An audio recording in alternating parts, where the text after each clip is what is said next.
energy emergency. But some senators say the government response has been too slow. Mukhang sobra lang ang bagal. Kasi reactive di ba? Isipin mo, narinig mo kahapon mismo, naka-break daw ang Congress. My God, crisis na tayo, naka-break daw ang Congress.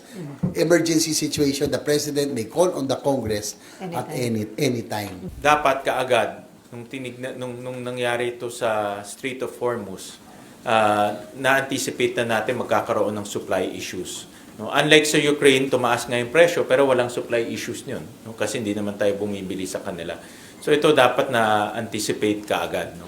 At when I say anticipate, kasama na dito yung pagdadraft ng National Contingency Plan. Kasi nga, ang punto naman natin dito is kailangan guided rin ang publiko at ang lehislatura kung ano ang gagawin sa bawat ibang senaryo.